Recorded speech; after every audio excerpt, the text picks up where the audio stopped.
Good morning. Hi. Would you be Mr. Rose? Sure, hang on. Thank you.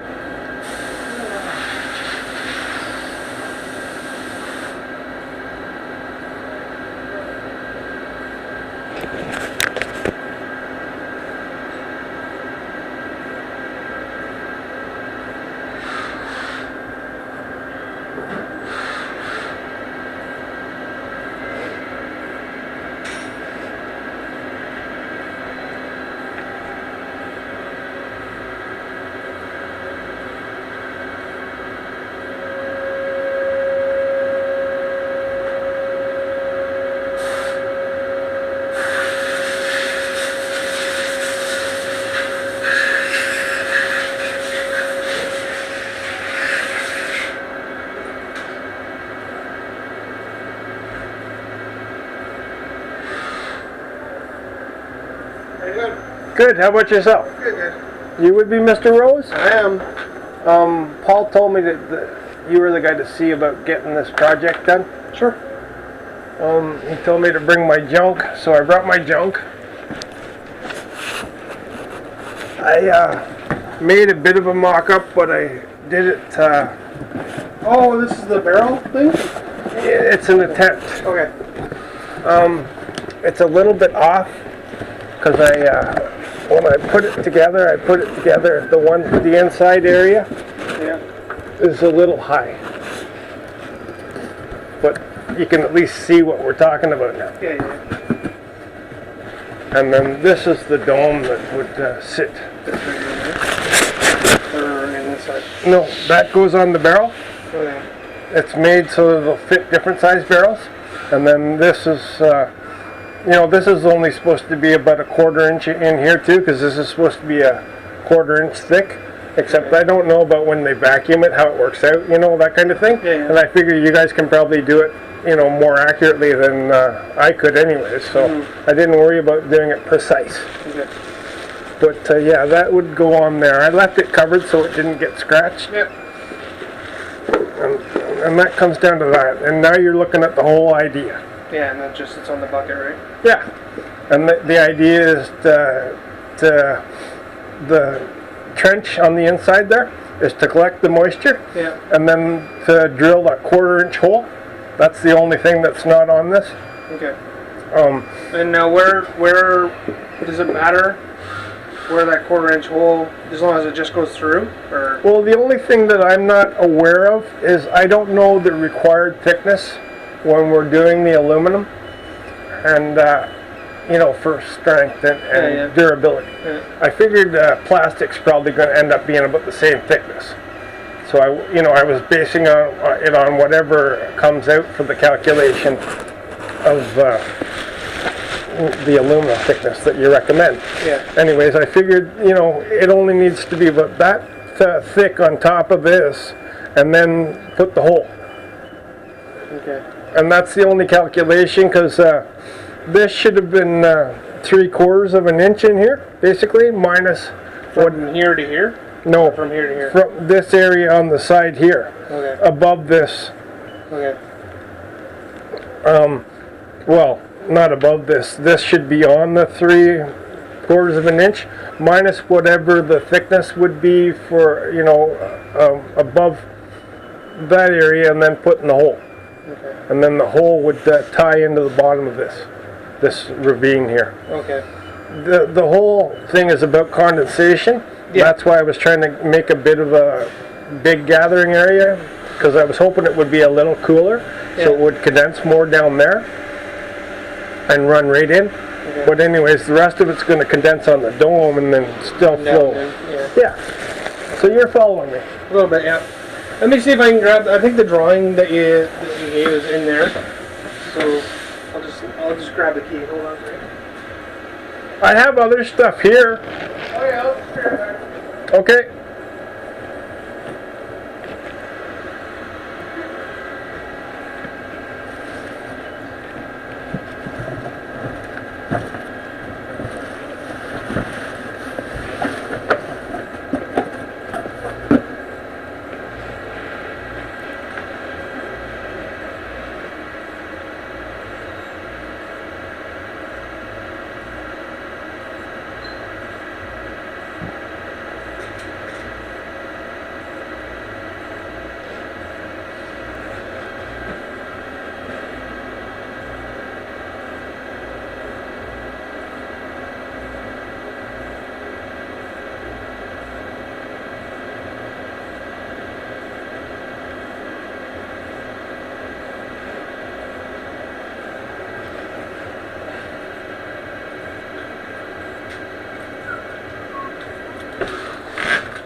must have printed something out if you've seen a drawing, because I only have stuff on the computer. Oh. Yeah, it showed me a drawing last week. Okay. No worries.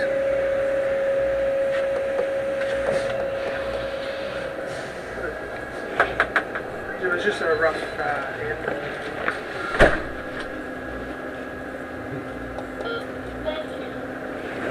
Hi.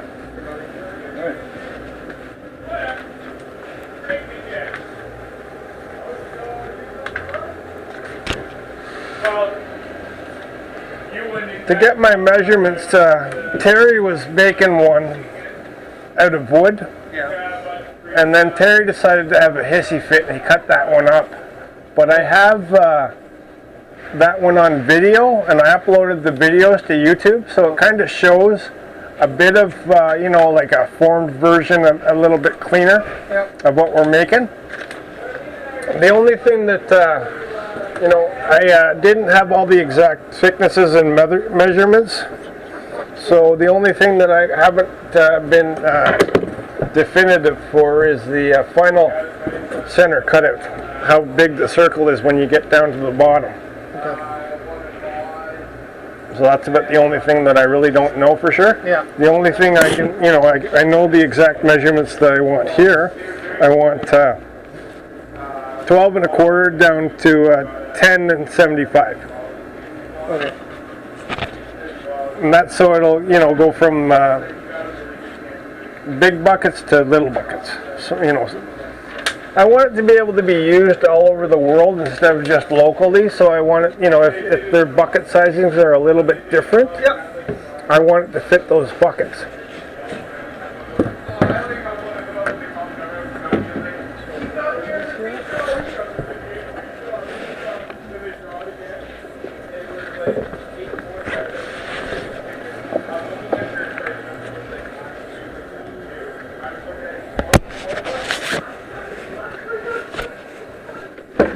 Which thing did you want to look at?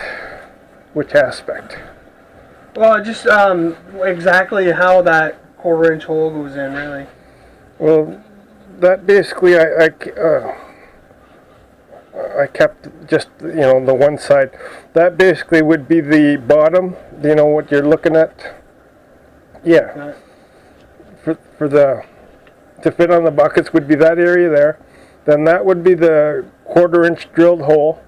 Then that would be the ravine to collect the water. And then that would be the upper area that's cut out for the dome to sit in. Okay. Yeah.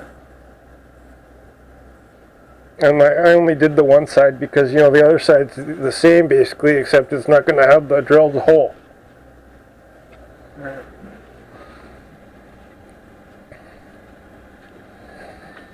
This is what I was drawing when I was trying to come up with it. Oh, okay, that's what I think he showed me.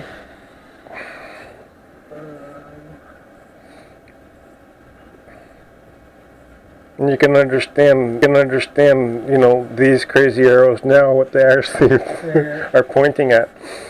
But, you know, I'm not a CAD person, so this isn't laid out perfectly, you know, located where, you know, this would relate exactly to that. So that's sitting like that, basically, right? Yes. Yeah. And then this blue coming in is a 1/4 inch hole that comes into this. To the bottom of that, yes. Yeah, okay. Which, you see, I tried to indicate that I want it to shrink down at the bottom. So that, you know, when it's only collecting a little bit, it will force it in there and force it towards the hole. Because that's the whole purpose of this. You know, it was to go after, I started working on it at the beginning of the spring this year. Yeah. And, you know, it had been in the back of my head for a long time, and the whole idea of, you know, talking to Terry and it finally came down to the idea, well, we don't have to pay for all the material for the bucket, we just have to stick it on the bucket. Yeah, yeah.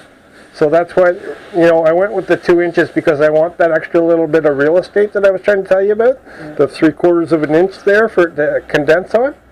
Yeah. So that was the whole idea there.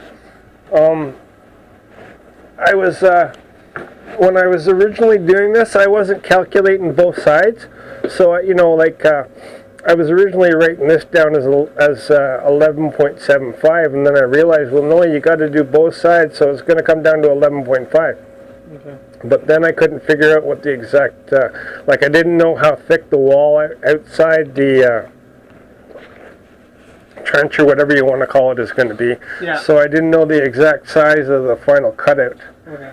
Well, this doesn't really matter as long as we have like a 1/4 inch here or so, right? Yeah, exactly. Okay. Or an eighth, or you know, whatever you recommend. Okay. I'm no expert in that area, and I don't pretend to know stuff that I know nothing about. Yeah.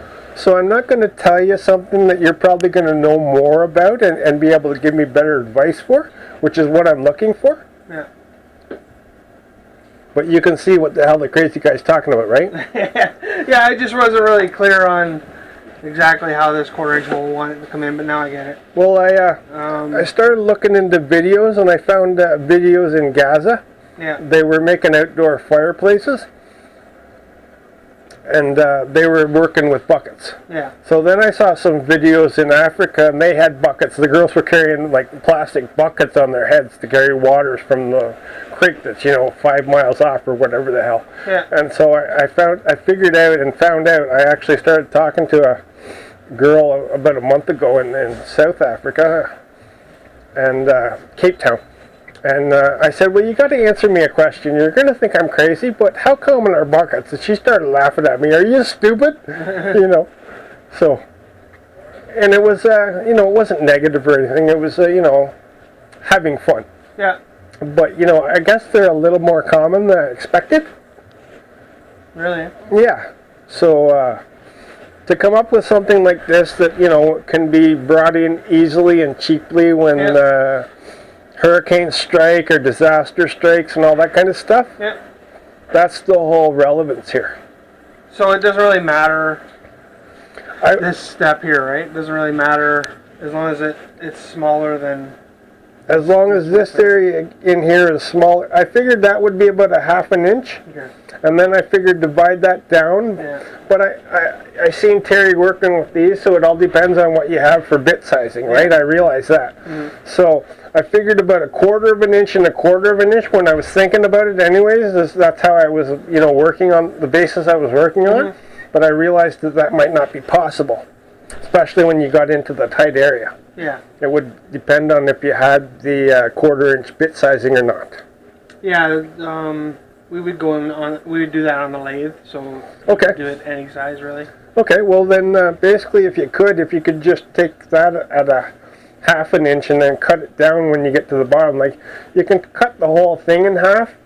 Like when you get down to halfway on that, you can cut it down to in half. Yeah. That if that makes it easier. Yeah. And then the other thing is you might have run into this depending upon the pictures Paul showed you. I'd like to offset that a little bit, which is why I was saying the 3/4 inch can be raised a little bit and lose a little bit, like down to I guess that would work out to 68.3 or something, 0.5? No, 0.8. Because 75 minus 1/8 for the thickness down in here. Yeah. Anyways, I would like that to be a little lower because I would like it to be starting to create the drop. Okay. The pressure. Yeah. And then you run the 1/4 inch tube of that. You run it, especially if you want to keep it contaminant free, you just, drill a plastic bottle and run right into it, and it's sealed. Yeah. Decently sealed anyways. Okay. Okay, so you'd like this on a little bit of an angle coming in. Or it can just drop a little lower and it can be straight. Okay. Whichever works out easiest. Alright. Whichever isn't too technical and adding to the technical difficulties. This isn't an issue here, so okay. What you have drawn here. So, and you just want one of those, right? One hole coming inside? Yeah, just the one hole. Okay. Okay. It's not a big addition, I don't think. Okay. And I think that Paul has this drawing because that's the one he showed me. Okay. All the measurements are accurate except for like this 10.3 will be a little different, you said. Okay, quarter-inch. Yeah, it's back pretty then straightforward. I didn't have the thickness for the walls worked out or anything. Yeah. I hadn't even contemplated that yet. Yeah, no, that's not an issue. Okay. Like I said, we can do whatever that'll be, whatever will work out to this 10.3 isn't an issue. It can be, like you said, whatever, depending on the wall thickness, right? Yes. Alright.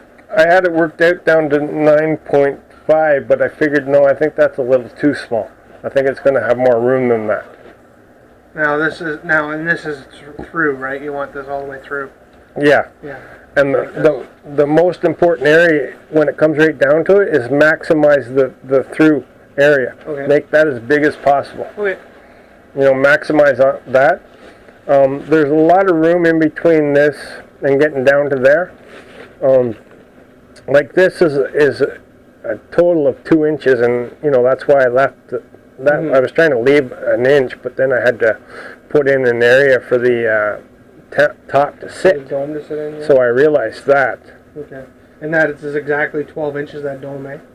Yeah. Okay. Well, plus or minus. When if we make it 12 inches right on, because we can do that within a couple of thou. It's like that's, I was cutting that with a big Craftsman jigsaw. Yeah.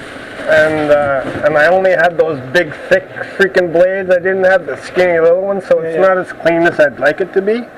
But we had this. We had one of the wood ones that we were working on. It was supposed to be, the machine that takes those bits. Yeah. That's what we were working on. No. And it was supposed to be cut to 12 inches, and this wouldn't even slide into it. But I figured that might have been because of the cover still. Yeah. But I can measure that quick if you want. I can leave that with you if you know. That would be the best case. Okay. Because then we can when we're turning to town, if we can peel it back a little bit and. Well, if you can just leave that on there and just have it slide in snugly. Okay. Yep. And then when that comes off, it should be loose enough because that'll be off all the way around, and that'll leave it. Okay. I basically wanted it to heat up and expand and then seal. Yeah. Yeah. But be able to come a little bit. Yeah. But then be able to come apart when you were, transporting it, packing it up, that kind of thing. I'm going to take it to a couple of different places and do some testing and record it. I'm also going to take Peterborough Water to Lakefield Research and get them to do the testing, and then I'm going to do the testing of what comes out. Yeah. It's about $56 last number that I knew of to get that done. So it'll cost me $112 to do the before and after. Yeah. Which of course Peterborough isn't going to like, and then Tim Hortons isn't going to like, because all their water for their coffee and tea and everything comes from that water here anyways. And then if people start paying attention to that, well then maybe they'll all of a sudden get interested, and maybe they'll buy some of the damn things, and then they'll start testing water in other cities, and away it'll go. Hopefully. Yeah. Okay. Sounds good. I don't know. I was just told to come see you, so I'm here. Yep. And I was told that you would be here from 7 till 4, Monday to Thursday. And I thought, well, I was online. I woke up at 3 o'clock in the morning, and I was online. I was looking at that little girl from Syria. She has metal cans on her legs. She got bombed, and she's only got this much left. And I thought, considering what she's 8 years old. Considering what she's going through, I'm going to shut my mouth and go get this done. All right. But yeah, I've been falling on my face and stuff, and so I was actually, doing fairly well mobile-y. So I thought, well, let's go get this done then. Yeah. Okay. Yeah, it shouldn't be too hard of a project, so. And you think you can match that flush? Yeah. Okay. Yep. Well, this is gonna, I don't know about the cooling and condensation that way for sure. When it's going to be collecting heat, it's going to be the source of collecting the sun's rays. But I imagine it's going to be the biggest collector when it comes right down to it. Yeah. So to have it flow down and straight into that trough, Like the biggest thing is whether this can be flush or not, right? Yeah. This is true. Like we'll have no issue making our part square. No issue at all. So Okay. It's like where this is gonna sit. Right? Like this is the other end. Yep.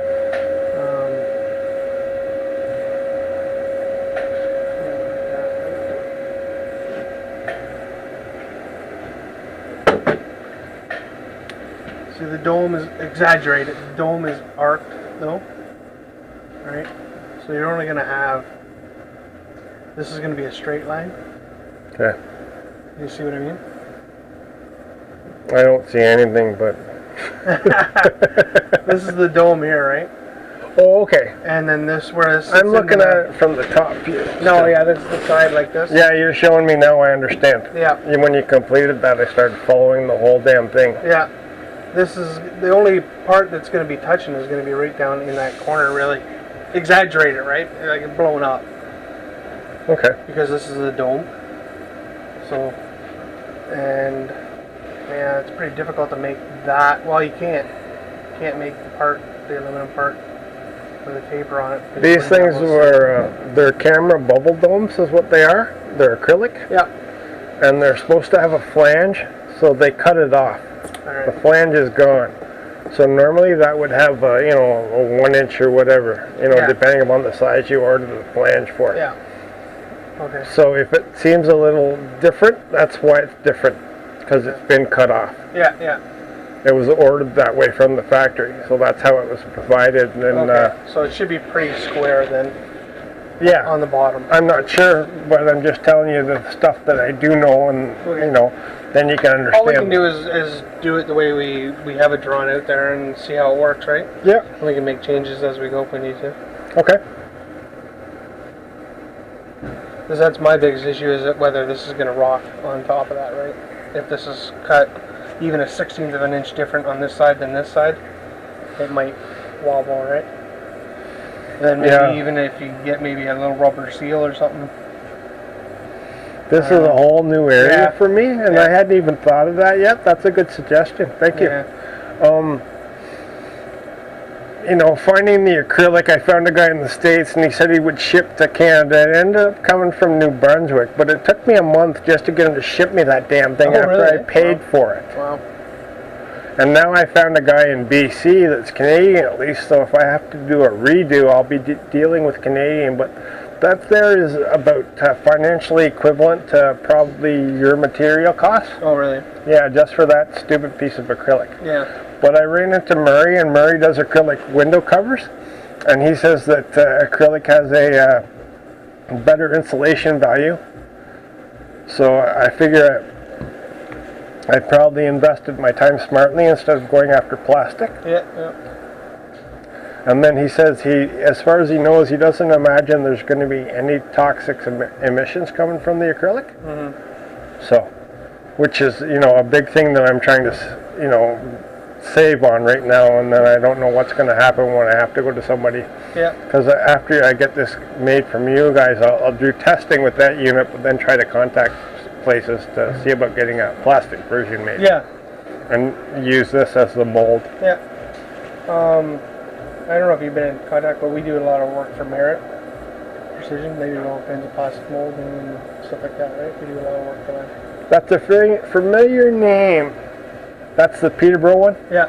Okay. Merit Precision. Murray gave me a name that started in the 905, so I have a couple names. Okay. There's only 2 names that I could find in Peterborough so far. Yeah. Yeah, I know Merit does a lot of stuff like that. Okay. So, they might be able to help you. So you're telling me to contact them? Yeah. Okay, That's well, what I I was was planning on contacting them because they're local. Yeah. But I wasn't sure about how successful that would be because of what they do. I didn't know what they do. Yeah. Okay. All right, leave it with me, and if I can keep this and this. You can have the only thing that I really need back is the acrylic dome. Oh, you do need this? Okay. No, at the end. Okay. Yeah. The only thing that I need back is the acrylic dome at the end. Yep, no worries. As far as I know, the plastic tubing in the bottom there that should be a 1/4 inch tubing, and that's what I'm planning on using, you know, to provide it with the stupid thing, because the damn stuff's cheap. Yeah. Okay.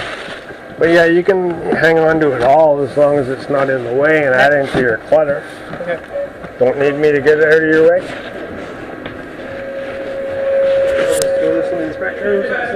Sounds good. Paul just told me that you were, you know, like I said, here from 7 till 4, and he said something last week about you were having some kind of issue or something, and he said, if you're going to try right now, it's not going to work out. Yeah. I forget what he said, but he said something, you know, don't go bugging you right now. Yeah, we were pretty busy last week. So I thought, well, I'm up now, let's go get this done, and even if, you know, if he's had another problem or something's come up, well, then we'll start progressing it from that point. I'll see what somebody tells me when to come back. And Yeah. No, yeah, I'm fine today, so we'll get on that. Well, that's good. As soon as we can put it in, we'll get it in. Well, I've been working on this for a long time, and, you know, it's a little bit of a humanitarian act, so I'm a little bit curious about it. Yeah. Especially getting the stuff to Gaza and that kind of stuff where they say that 2 million people have no damn water. Yeah. And then down in Puerto Rico, they say they got no water. And then Flint, Michigan, they say they got no water. Yeah. And what is it, about 1/3 of the USA has no clean water? Yeah, something like that. So to be able to put this together and then maybe be able to crank it out cheap, you know, I may have to go get a bank loan. I don't know if I'll find a bank that likes me, but you know, to bring the cost down, to buy it in bulk. Yeah. Yeah, for sure. And that's why I went with the bucket idea. Yeah. To eliminate, because they're $4 a pail. Yeah. And you know, how much would I have to buy to be able to reduce this cost level to that? Yeah. So that's why I just started shrinking it to this idea. Yeah. And it sounds like that you're following my thinking, so I'm not as crazy as I feel. Yeah, no, I think it'll work. So. Well, I don't understand, like, you know, as I've been looking into solar stills and that kind of stuff, I'm running into Aristotle. Aristotle talked about solar condensation 2,000 years ago. Well, then why haven't we done it? Yeah. And you guys are saying that we're the most advanced society ever? Yeah, yeah. Who the hell are these people that think they're smart? True. True. I'm only smart enough to know how much I don't know. Well, that's a good way to start, I guess. Do you know all the stuff I don't know? No. Well, I'm looking for that person. They'll have all my answers. All right. Well, thank you for the Monday morning chuckles. Yeah, no worries. Thanks for coming in. Cleared up some stuff. Well, good. So. Well, I got a bunch of pins I have to make, aluminum pins. Okay. They're 1/4 inch diameter, plus or minus a pound and a half. Yeah. This stuff's 7 pounds. 100? Big? 100 of them? 10. Oh, yeah, I know. It's a different drywall. Alright, let's go look at it. Alright, thanks for coming down. I'll get Paul to give you a call as soon as we can get that in.